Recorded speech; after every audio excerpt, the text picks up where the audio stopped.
So, Scott, if we talk about Microsoft, they're claiming that so called Iran hackers are targeting US officials to influence the election. Do you think there is any truth in that? And why are they claiming this? What do you think is the reason behind it?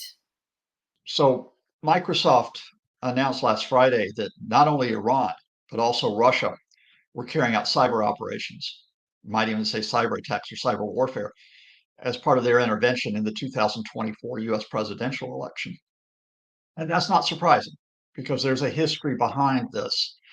I mean, an obvious starting point is that in 2016, as part of what they call hybrid warfare, where the Russians were intervening in a whole series of elections. They were intervening also in European elections. They were intervening in the Brexit referendum in the UK.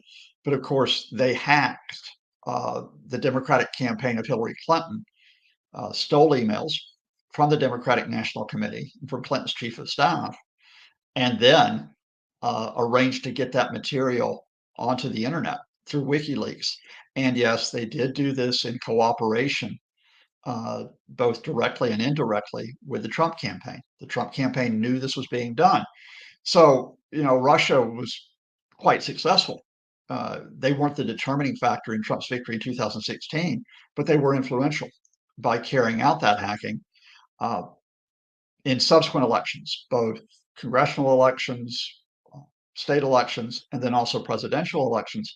Uh, Russia and Iran have continued to carry out attempts at intervention.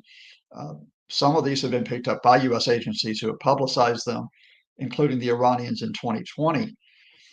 What happened in this past week is that you had the conjunction of Microsoft making its announcement that it had detected these attacks, and then within 24 hours, Politico reporting that it had been contacted by someone known only as Robert, who was using AOL.com uh, for his email address. I didn't even know that still existed, to be honest with you.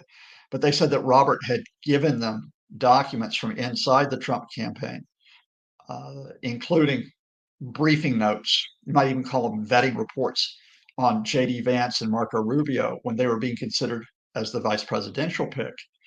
Now, Microsoft did not, in its report, refer to the Trump campaign specifically, but the Trump campaign said, yes, it was the Iranians who did this to us. And I think that's probably true. I think, in fact, that high-ranking official that Microsoft said had been penetrated through a spear phishing attack was in the Trump campaign, and that was a security vulnerability. So I take this at face value. There's no need to politicize this. There's no need to say, turn this into a weapon for the Harris Waltz campaign or to try to turn this around for the Trump Vance campaign. Foreign states do intervene in U.S. elections. In 2016, it so happened that they were doing so in conjunction with one of the campaigns. Hopefully, the Trump Vance campaign will not be getting its hands dirty with the Russians this time around, and everybody can focus on defending against the threats, whether they come from Russia, whether they come from Iran, or from another hostile actor.